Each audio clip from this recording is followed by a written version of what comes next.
1, 2, 3, 4, 5, 6, 7. Okay. This will be my last episode. Oh, it's totally dark now. The neighbors have these nice, like, lights on their window. They're like snowflakes, kinda, like, hanging from the top of their window. Oh, I can see her in there. They always leave their window just, like, wide open so you can watch them. Anyway, where was I? Okay, the gov. Don't think about lizards. Just think about getting out of here. Finally, yeah, lizards would be, like, the least of your worries, but whatever. I guess that's this guy's thing. Finally, they seem to reach some kind of. Oh, you know what else?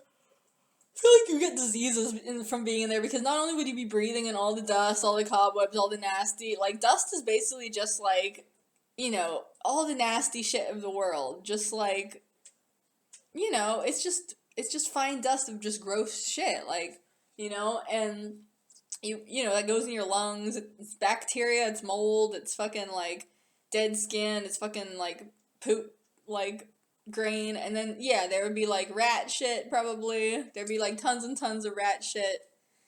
These tunnels are not nice places, I bet.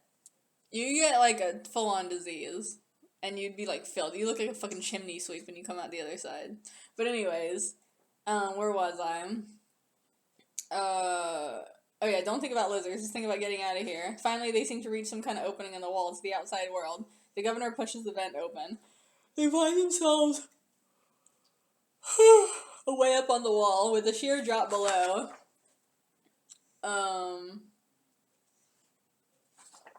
A sheer drop below them down into the hotel casino parking lot. Friend. And now, the governor, there, he points. There's a hook down there on the ledge below us. I can tie the first sheet to that. We can climb down. What are you doing, boy? Friend, I guess we're lucky there's a hook there, huh? What would we do if there wasn't? The governor, well, my original plan was to climb down with you holding the sheet, and then when I get to the ground, you jump and I'll catch you in my arms. Friend, are you fucking crazy?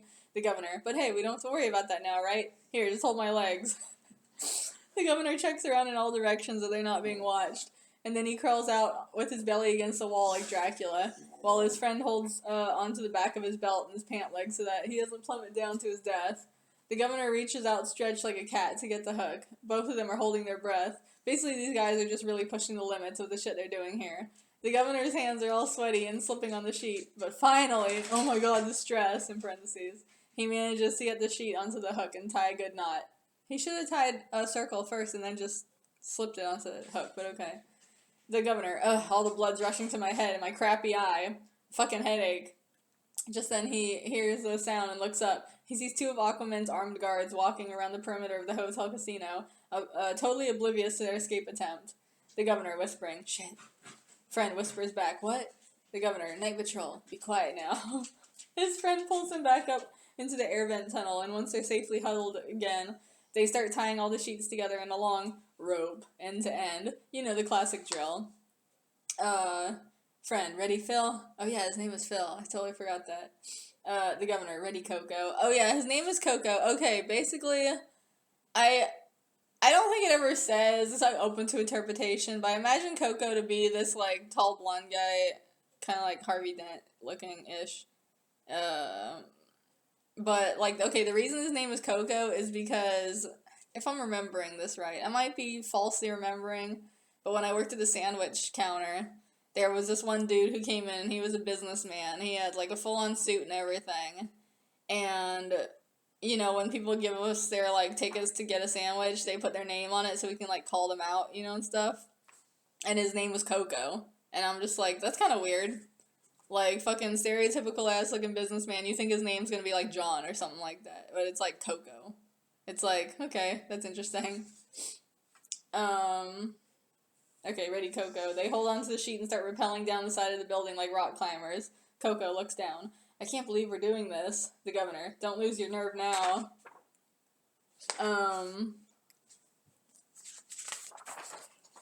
Coco, that's the second time you said something like that. Don't say it anymore. We're gonna get jinxed. Coco sees a lizard running across the wall and gets frozen with fear. Coco, the governor, what? Coco, there's a lizard! I told you not to jinx us! The governor, just keep going. They climb down faster, with Coco all in a panic. They try to go quick and quiet, but just then the lizard leaps on Coco's hand and he screams bloody murder. Oh my god. I hate that. A crayon fly landed on my hand before. That's fucking drive me insane. The guards shine their spotlight right on them. They freeze like a pair of raccoons in headlights. The governor shouts, "Bail! Bail, Coco, bail!" The two of them jump down off the sheet rope and drop the last 10 feet or so. Coco lands good on his feet. Wow, that's from a 10-foot drop? I hope your legs have shock absorption. The governor lands in a conveniently non-conveniently placed rose bush. The governor scrambling out, fuck it all, fuck. Why do people use the term bed of roses to mean something soft and nice? They fucking hurt. Yeah, right? Coco grabs the governor and helps pull him out of the rose bush, and they both go dashing off into the darkness together. The guard raises his rifle quickly to shoot them, but his patrol partner grabs the gun's muzzle and points it down at the ground. The second guard with Haitian accent. Oh god, I can't do a Haitian accent. Are you crazy? Don't shoot those. They are the king's prize peacocks. We must bring them back uninjured. That wasn't a Haitian accent. I don't fucking know how to do that shit. The first guard nods to him. They put their guns away, slinging them over their shoulders, and run off to hunt down the Gov and Coco with flashlights. The two escapees, meanwhile, are running in a crazed panic all around the outer perimeter of the hotel casino. They spot a smaller, long wooden building off to the side, in back, near the sauna. They run to it, yank open the doors, and hurriedly hide themselves inside. In the pitch darkness, they hear something moving from within. They look up and look around, realizing where they are. Coco, impressed. No way. Outside, the guards are tracking them. Guard number 1 whistles for them like dogs. Whoop, whoop, whoop, whoop. I can't whistle, but, it's like that. Come on, boys, come out. We have you surrounded. Don't be afraid. We have you surrounded. Don't be afraid. What a string of words. The second guard reaches for the wooden door. Suddenly, the doors burst open. Ooh, ah. The guards leap back out of the way as 2 horses come charging out, with Coco and the governor riding bareback, using their ties like bits and reins. They gallop out into the city streets of Atlanta, and the sound of hooves on concrete echoing in the night, leaving the guards stunned behind them. Hours later, the governor and Coco are now in some kind of downtown square plaza type of place. Every city that's even moderately big usually has at least one. They and the 2 horses are drinking out of the fountain in the plaza center. Ew, that's so nasty! Coco, this is fucking disgusting. Drinking from a cesspool where junkies throw their condoms and shit. Yeah, it's fucking... Talk about getting diseases. The governor, oh, how the white-colored man has fallen. They both sigh for the good old days. Suddenly, they hear the sound of someone leaping down into the plaza from a short height, and their footsteps approaching. The governor and Coco immediately get up and start backing away, especially seeing as they have no weapons and are basically defenseless. The horses sense the nervousness of the 2 men. Their eyes get all wacko and their ears go back. Their eyes get all wacko, like when horses are like, and their ears go back. They make some nervous horse noises and start hurrying away down the block. Coco, hey, come back! He tries to chase the horses and catch them, but that just spooks the horses more, and they pick up speed, running off into the dark of night. The governor and Coco. Fuck. Then the approaching figure appears, stepping out into the dim light cast by one lonely street light. It's Lady, the Caribbean feline woman from the last parody. Okay, we don't remember. Lady, in her thick accent. Oh god, more accents. Hello, boys. Why roam the street alone? Don't you know the danger? The governor, suspiciously. Are you the danger? Lady. I am not the worst thing walking in the night. She starts circling the 2 of them. I know where you come from. The king won't rest till you sit again by his side. His ebony knights be right in force at the very moment to catch you. Coco shivers. I'm not going back. I'm not going back there. Lady. And so you won't. Not if you come with me. The governor. The lady. The governor, still suspicious. And what do you want from us in exchange?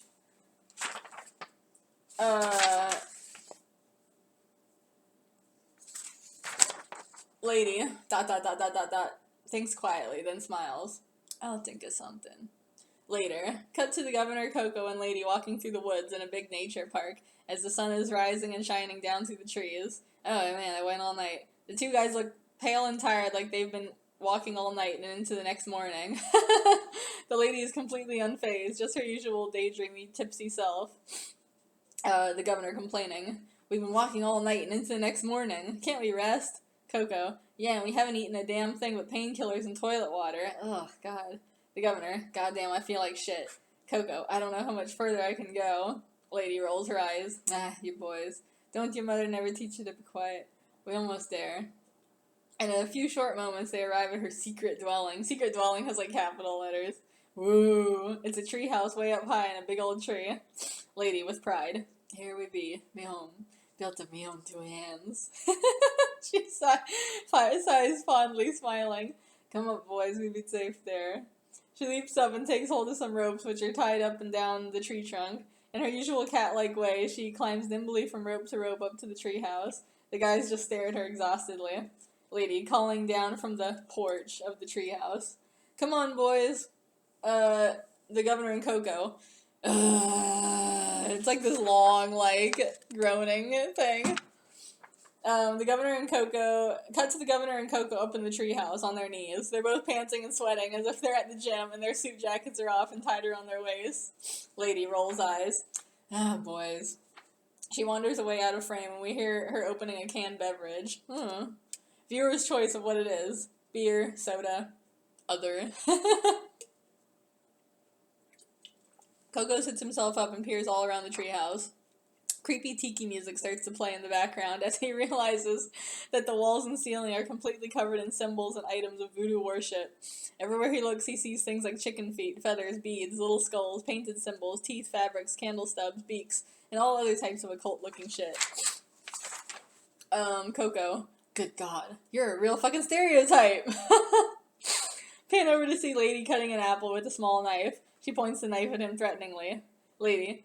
Who you be calling a stereotype? You look like Harvey Dent in the movie before they burnt his face. Okay, so she just said what I just said. I need to stop doing that.